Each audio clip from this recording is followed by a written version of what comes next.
So I'm actually starting to enjoy daylight savings. So right now it's 7:30 and the sun is up right over there.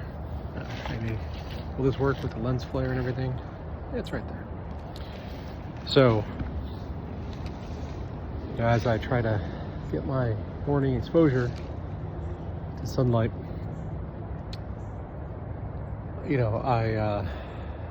it's 7:30.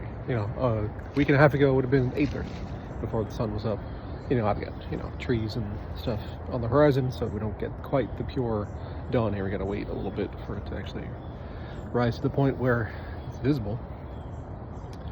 But yeah, I never really paid that much attention to dawn phenomena before, and it got me thinking. So my kids were in the car.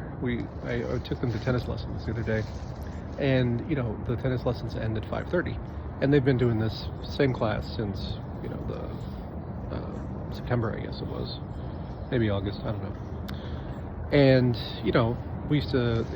It's at a park, and there's tennis courts, and then there's a large play area for the kids, and most of the time, if we have time, they'll stay and they'll play in the park, and with their tennis friends and do whatever. And this past week, when we got to 5:30, it was sunset, and it was starting to get dim. And I said, okay, it's time to go. And they were very confused by the change in day, because normally there's plenty of time, plenty of sunlight.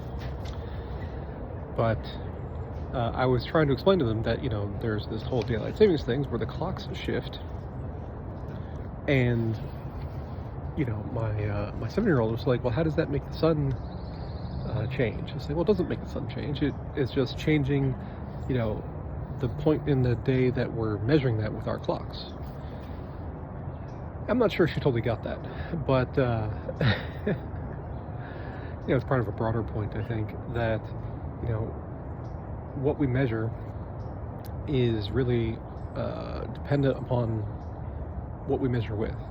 So if you have a clock that is not reliable, then you're going to get varying times. If you have a ruler that's not reliable, you're going to get varying lengths. So if you saw the video I put up last night, I found this story about LA County is trying to do something about food insecurity. So it's the common government refrain of don't just stand there, do something, which is usually the wrong thing to do, because the socialist calculation problem does not go away.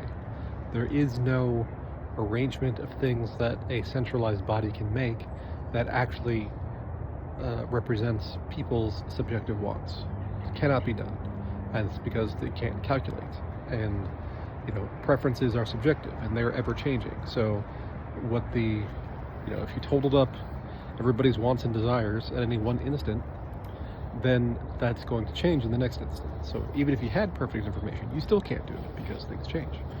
So they're making this board, the Office for Food Equity, which I'm sure the people on it have perfectly good intentions.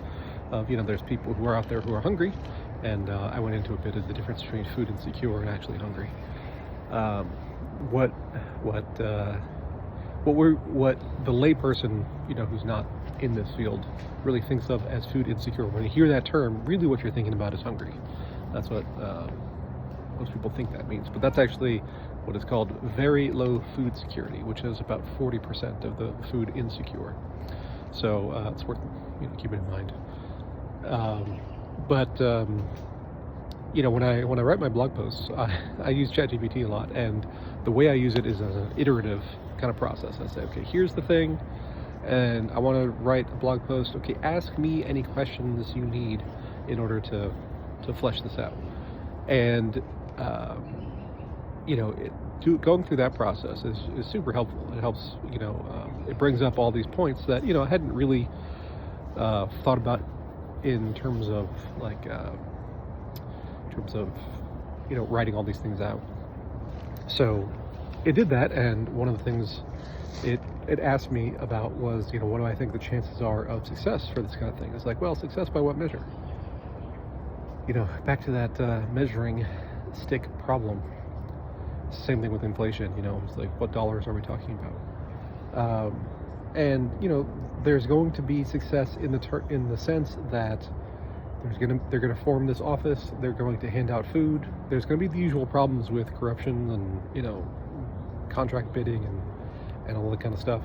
But they will hand out food, I'm sure, to these people who are food insecure. But is that successful?